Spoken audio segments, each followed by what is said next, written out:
So that was, those were taken in Death Valley and in the Eastern Sierras. I attended a workshop on night photography. It's the first time I ever did the Milky Way. So if there's some questions or thoughts, I will take them now.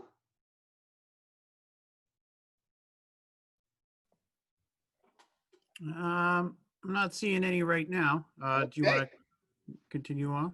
Continue on. So let's head up north. Let's see, yes, just before the virus hit. So back in February, went up to, wouldn't be my first, probably now, that would have been my third trip up to Haines, Alaska, where the eagle population is in the thousands and the human population is in the hundreds.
Okay. One of the things that you can see that is fun to do is to put your images to music. And I finally learned after years of doing this. I used to do this in the old with slides and multi-projectors and all this crazy equipment.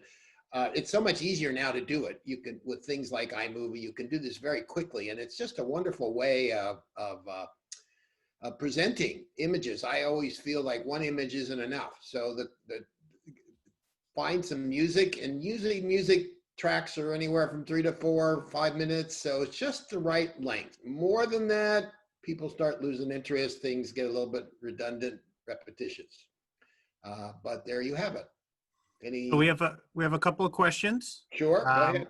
One is from Betty Kilgore asking, what equipment and lenses do you use? So nothing special. All the cameras are great. There's nothing special. I've been going to a lot to Haines. As I mentioned, I think that was my third trip. The weather is always miserable there. It's just, who goes to Alaska in February? You have to be crazy, and that's me. Anyway, I use a Nikon. Most of these were the Nikon, probably the Nikon 850 with, I often rent because I can't afford the big super glass. So rent a 500 millimeter. I don't think I did a 600 this trip. I also have the Nikon, the new Nikon PF 500, which is an f4 lens, which is a 5.6 lens, which is fabulous. I also have the Nikon D500, which is a DX camera. By the way, I do not use a tripod, rarely use a tripod. Almost all of these images were handheld. Cool. So next we have from Kevin Walsh. Mike wanted to know what type of focus system you're using to get the birds in flight. Whoa. So I'm using, shooting on Nikon. Nikon has a variety, like each of the brands has a variety of doing it. I usually use, in Nikon, it's called group focus, is about 6 dots. And I'm not tracking. A lot of the new mirrorless cameras do this miraculous tracking stuff. I'm not. I'm old fashioned. I'm doing back button focus. I'm capturing the image, capturing the bird coming in. Fortunately, eagles are actually pretty slow, unlike a lot of other birds like osprey and some of the other predators or small birds or songbirds. So plenty of time to click on them and then just keep them as close to the center as possible. Don't always, I'm not showing you the ones that didn't work out. So the next question is from Peter and Chris Morse. They're asking about how fast was the bear moving? Amazing flight scenes. The bear was moving pretty fast. There was a blueberry pie at the other end and he couldn't wait to get to it. We were on a fence protected from the bear. So he was going fast. Yeah, I'm glad I wasn't in his way. So there's a follow-up question about that. Carmen is asking, how close were you to the charging bear? 10, 15 feet, but a chain link fence we were shooting through a chain link fence between us and the bear. Nice. There's a place up there near Haines where it's actually a nature video photographer who has, who keeps animals, that are injured and does a lot of stuff for and with Hollywood. So a lot of the animals are actually trained, or he's training them. Cool. Next question is from Paula. She said, so awesome to see so many great photos of the bald eagle. I'm sure the seagull is thankful it wasn't him for dinner. Why do they fly upside down? So they do amazing things, and they can fly. They can do aerobatics like I've never seen, and I hadn't, as I've spent hours, days with them and realized this. So what they're doing is the salmon, as you notice in many of the images, there's a salmon, big old salmons. They're too big for them to carry away, so they have to eat them on the ground, and they fight over them. and they're totally abundant. They're floating there, half dead. They've already spawned, and it would be easy for an eagle just to grab it, pull it to shore. But no, they'd rather fight over it for some strange reason. So they're constantly fighting over food, over these dead carcasses. And so when some guy comes in and they come in from the air, then they jump up to protect, and they'll fly backwards and upside down. So we have another question. Muffy said, "You were too far away from the bear, Mike. Last year you told me I was too far away and I had no chingling things." Okay. Next one, Teresa said, "Nice images." And Dottie was asking, "What month did you take the bird images on Plum Island?" So the plovers and terns, they do they nest. It's, I believe, kind of middle to end of June through July. Okay. Sometimes a little bit earlier, but it's the early months of the summer. All right, and then we have another question from Neil asking, "How do you select your music? I have a hell of a time making that choice." Oh gosh, yes, I know that. I spent far more time doing the music than doing the images and putting it together. The music is the toughest part. So I have no easy answer for that. The biggest challenge is, getting the right amount of music, getting the right pace to go with them. So something's too slow doesn't work, something's too fast, all that. And trying to get variety. I'm still working on that. So I listen to something like Spotify. I have a Spotify radio, and I have some selected artists and albums, and I just keep listening through them. They list the length of the song, and so the process I use is after I've selected the images I'm going to use in some sort of order, rough order. And I know I need about 10 images per minute. I hold them on the screen about 3 or 4 seconds. They move pretty quickly. So that's roughly, 10-ish images per minute. So I know I need 30 to 40 images. So I go through, get the program and the sequencing set up, and then look for music that matches that. If I have 50 slides, I need something more like 5 minutes. If I have 30 slides, I need something more like 3 minutes. Anyway, I just listen to all sorts of music excerpts, and then eventually find something, and then I just download it. I have to pay for it. Go into the Apple Store and pay for it, and then download it, and voila, there you go. Thank you. Let's see. So Dawn Jacobs has a question. She was asking about what was the music for the nightscapes of the Sierra Nevada? Oh, geez, I was afraid someone, you know what? I'm going to have to go back, and I can't remember. I have to go back and look up and I should prepare like a piece of what music it is. So let me do that, and I'll send Neil or Kevin my music. Sorry about that. No problem. Then we have another question from Becky. Did you go with Lance Kimmig during the Death Valley, Mono Lake, and Bodie photographs? No. A guy named, I think, Jeff Sullivan is the guy I used. Wonderful. All right. I think that is all the questions for now. Okay. So you want to continue on? Let's continue on. Let's get out of the country. Let's go above the Arctic Circle, 100 miles above the Arctic Circle in March.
Yeah, that's known. The area is called Lofoten, Norway.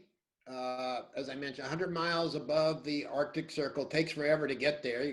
There's no easy route there. You go to Oslo, and then you go to another place, and then you take a small plane, and it's quite remarkable. But it's known for its northern lights. All right, we have a couple of questions. Sure. One from D. Parker.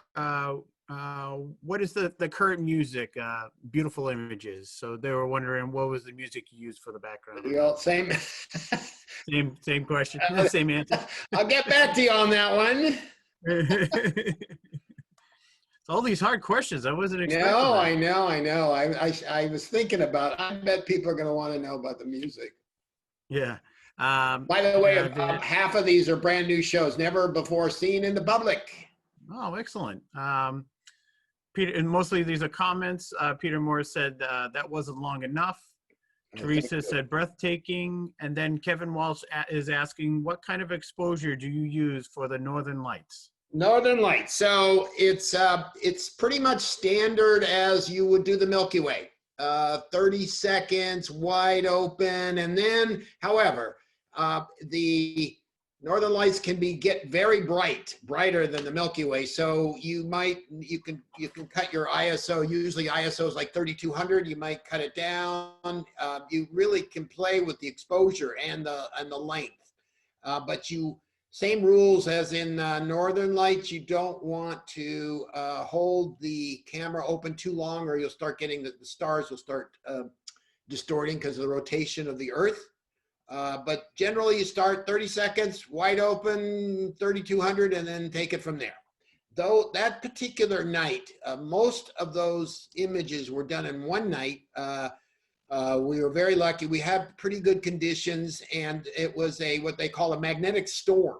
So it was like one of the most brilliant displays that our guide had seen in years. So we were quite lucky. It was like it covered the sky. That's a 14 millimeter lens on a full frame camera, and I'm cutting off probably half of the aurora. So you can imagine, amazing sight.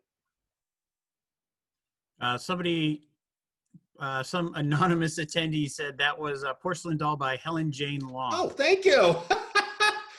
You're right. Whoa. Okay. Thank you, anonymous attendee. Whoa. I'm impressed. I love the porcelain. I love her music. Okay, we good?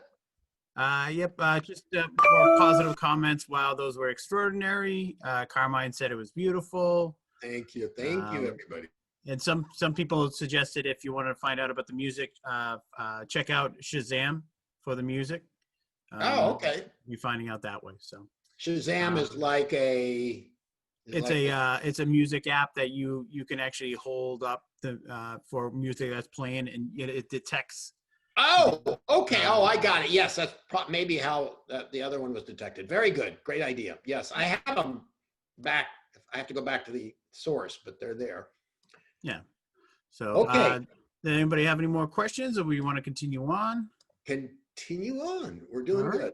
Okay. Go ahead. So let's go to South Texas. I've been here a few times. Most of these places, it's not just one trip. Usually really hard to get great images all at once. You got to go back and you learn and you make mistakes. And this is a place that I love. It's South Texas, near McAllen, Texas. There's some ranches down there that cater to photographers, and this is over a period of a few years, and a recent trip also back in March, early March, I think it was.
morning because I think it might be a good time to take a break. All right. And we'll take some questions and then we can do a break.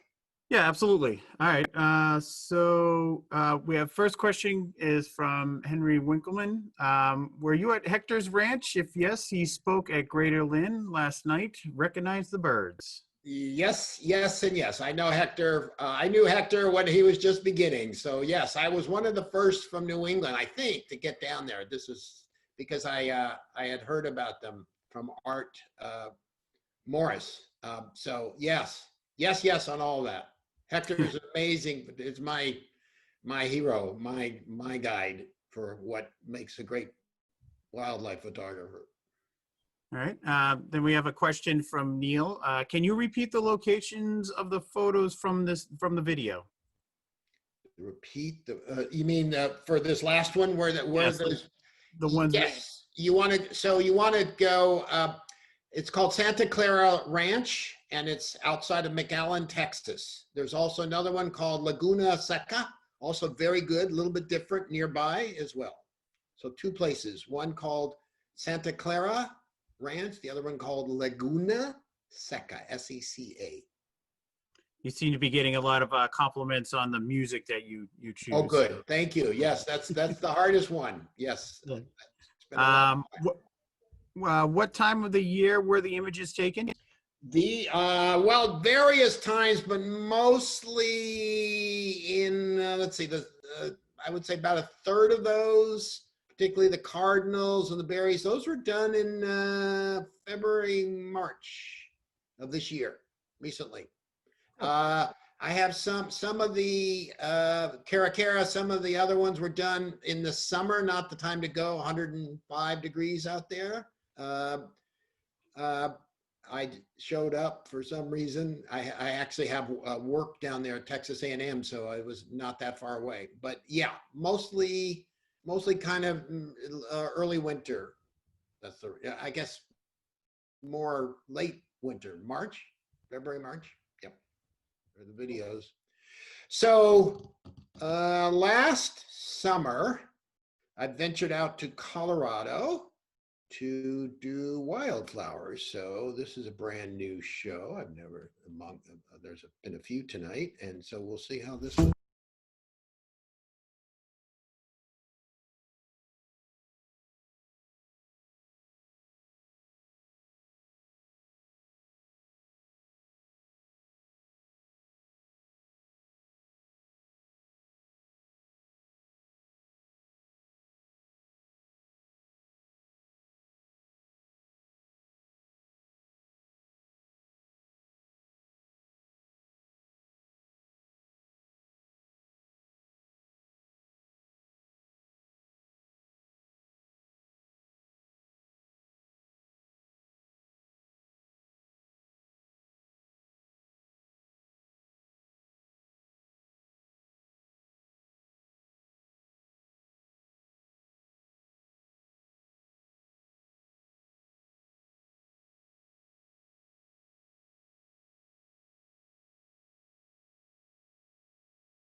This music, I do know who that is, and you probably recognize the Blue Man Group. Yep, actually, Neil posted that up there. Club Okay, Nowhere from Blue Man Group. Blue Man Uh, Group. so Peter and Chris Morse have a question. They're asking, what is your post-processing process? Post-processing process. My my PPP is to do as little as possible. So old school photography, which is get it right in the camera, which is what I try to do. So take thousands of images and all that stuff. And again, you're not seeing the ones, the majority that get thrown away. You're only seeing the good ones, obviously.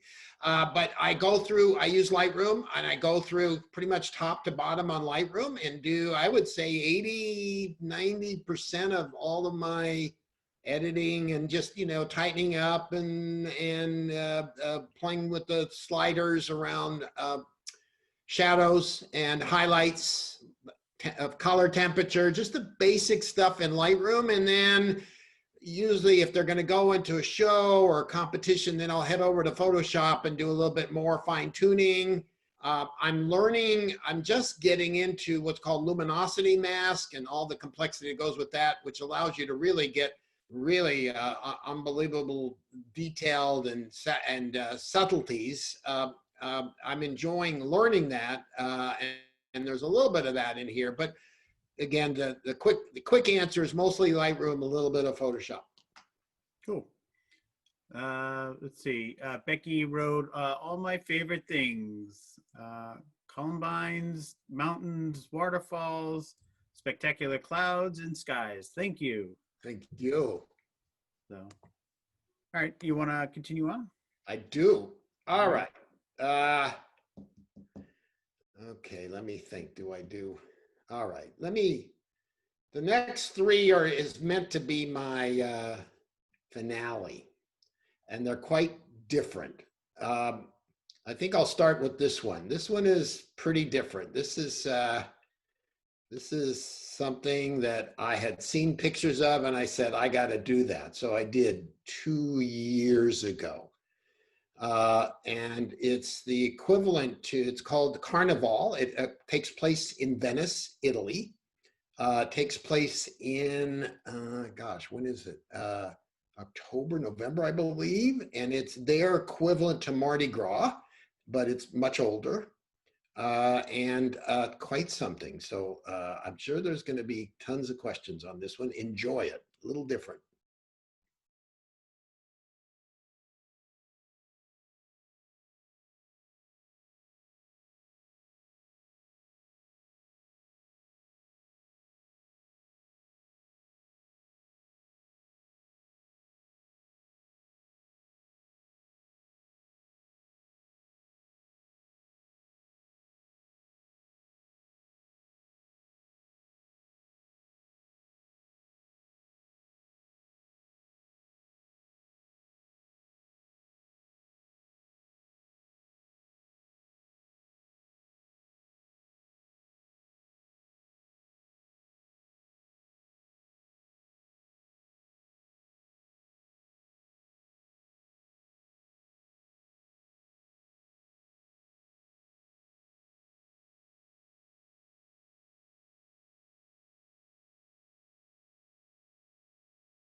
All right. So the question that we have is, Mike, are you using, what lighting are you using to do these? What lighting? Natural lighting, not a flash in sight. I brought my flash and was told, put it away. Don't even bother. So it's all natural lighting. And well, I have a question on that. So was that an event? Did you hire these models? Are they same models? Are they different? So think of this as Mardi Gras. You know how people get dressed up. So Yep. every year, and I guess this has been going on for 100 years or so. It's actually started with the French King Louis back in the 1800s. I guess he used to dress up, and somehow this tradition of these masks and elegant gowns took off. And Venice, this all happens in Venice. It's during the Lent, so it's it's got its roots in the Catholic Church. Almost none of the women there are, none of the models are from Italy. They're all mostly from France, Spain, Germany, often middle-aged women who spend the whole year sewing, making these costumes by hand and their masks, and then they converge for a week in Venice. And literally thousands of them, and they do this every year. They have their own competitions, kind of like a camera club thing. And of course, all the tourists with cameras going crazy all over Venice. Every day, there's a couple of places, a couple of venues where the models meet. The greatest part of the whole thing is it doesn't cost a penny to do this, to shoot them, because all they want is photos. Because they take so much pride in what they do and want records of it and want to be able to post it on social media. So the deal is take as many pictures as you want as a photographer and just make sure that they get, you send them images so they can post them. Oh, so we have a few comments. Spectacular. Wow, amazing, stunning.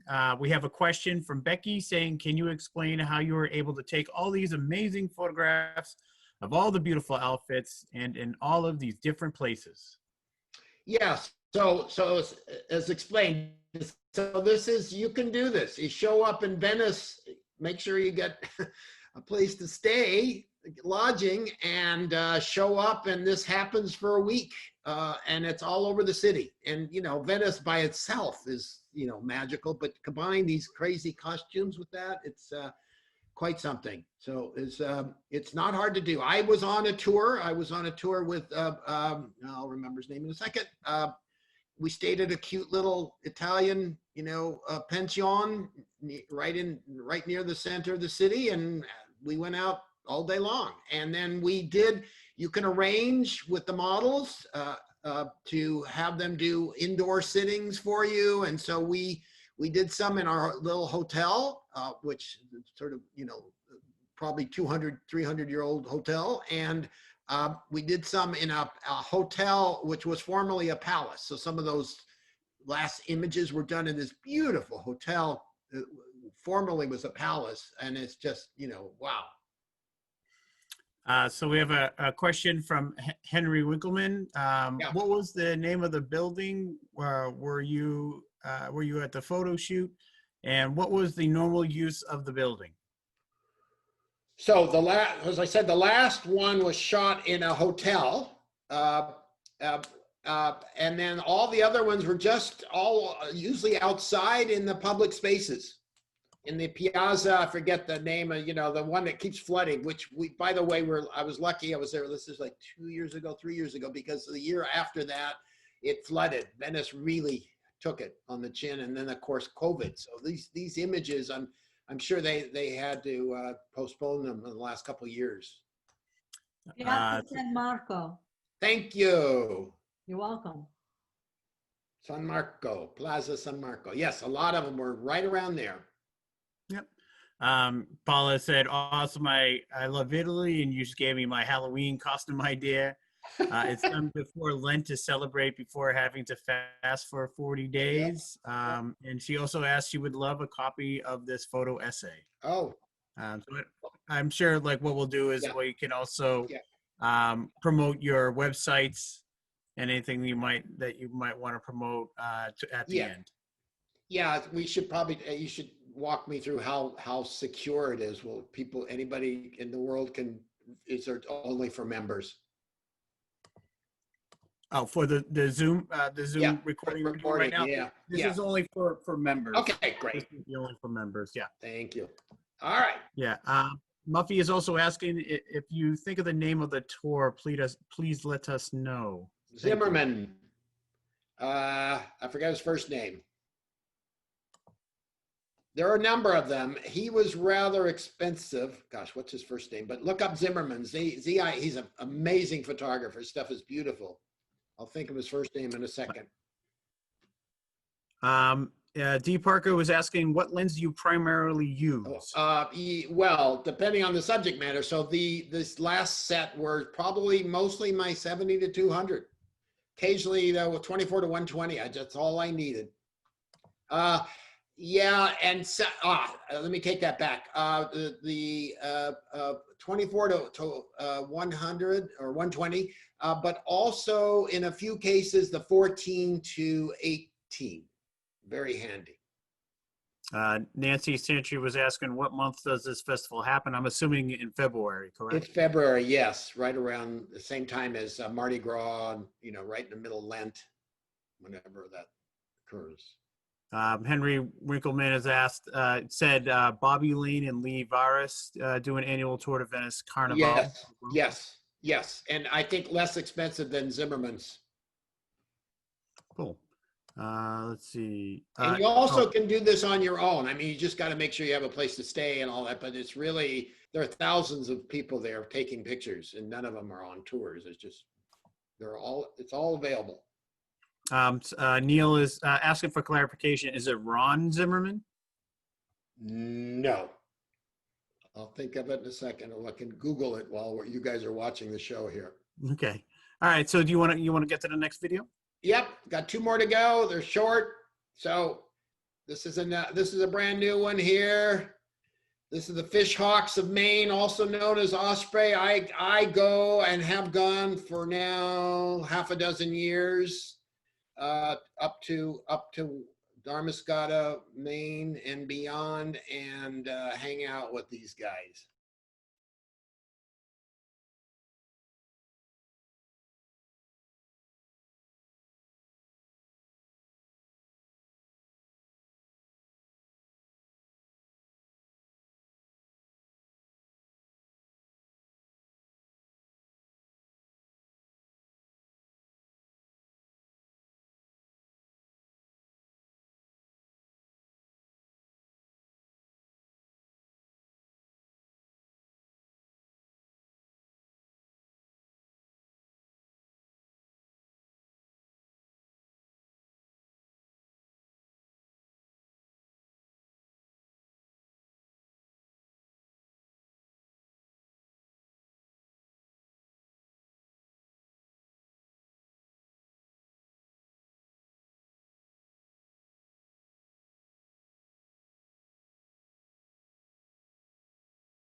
All right.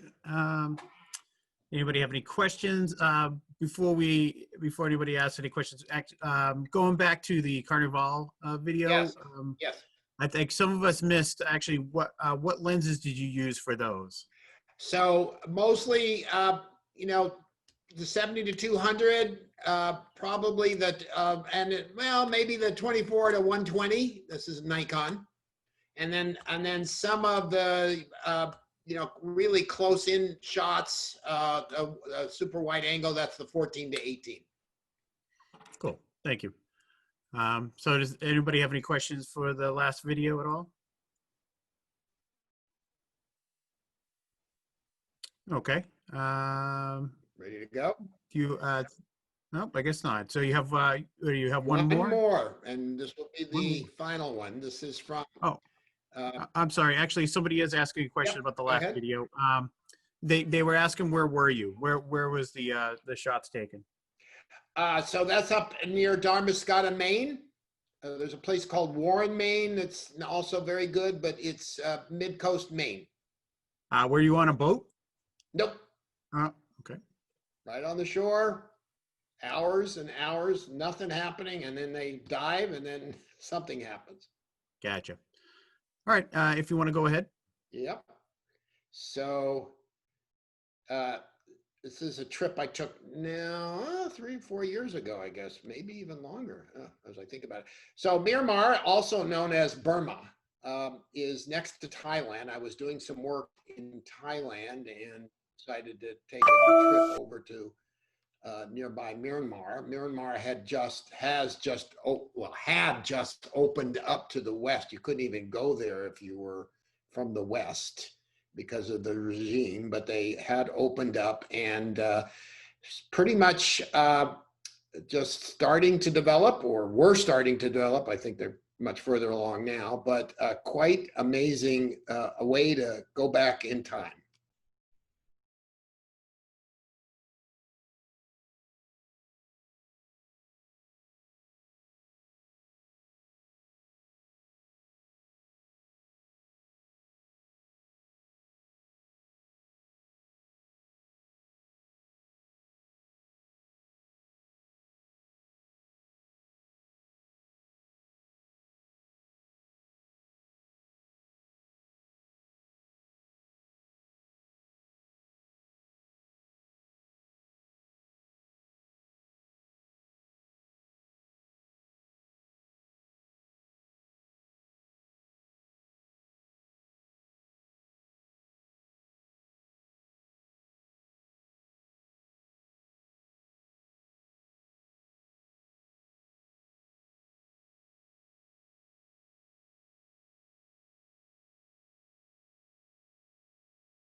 Okay, stop sharing.